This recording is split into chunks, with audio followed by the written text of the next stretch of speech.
నమస్తే అన్న, అందరికీ నమస్కారం. కువైట్ దేశవ్యాప్తంగా భారీ తనిఖీలు జరుగుతూ ఉన్నాయి.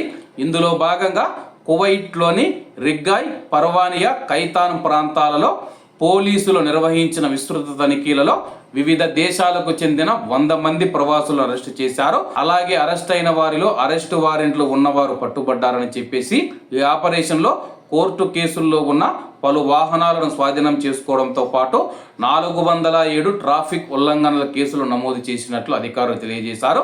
పర్వానియా సెక్యూరిటీ డైరెక్టరేట్ ఆధ్వర్యంలో 168 మంది భద్రతా సిబ్బంది 50 పెట్రోలింగ్ వాహనాలతో రిగ్గాయ్ ప్రాంతంలో నిర్వహించిన తనిఖీలలో వివిధ దేశాలకు చెందిన 36 మంది ప్రవాసులు అరెస్ట్ అయ్యారు.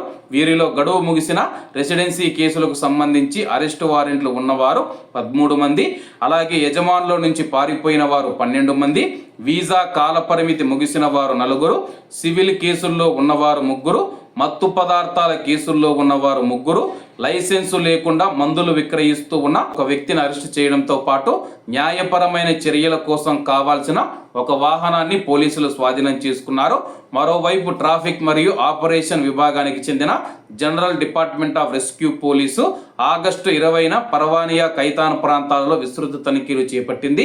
ఈ తనిఖీలలో క్రిమినల్, పరారీ మరియు వారెంట్ కేసుల్లో ఉన్న వివిధ దేశాలకు చెందిన 64 మందిని, అలాగే రెసిడెన్సీ మరియు కార్మిక చట్టాలను ఉల్లంఘించిన 47 మంది ప్రవాసులను అరెస్టు చేశారని చెప్పి గుర్తింపు కార్డులు లేని 4 అరెస్టు చేయగా, అలాగే ఒక వాహనాన్ని జప్తు చేసి 407 ట్రాఫిక్ చలానాలు నమోదు చేసినట్లయితే అధికారులు తెలియజేశారు. కాబట్టి కువైట్ దేశవ్యాప్తంగా తనిఖీలు జరుగుతూ ఉన్నాయి. మరి మీ యొక్క ప్రాంతాలలో, మీ యొక్క ఏరియాలలో తనిఖీలు జరుగుతూ ఉన్నాయా లేదా కామెంట్ రూపంలో తెలియజేయండి.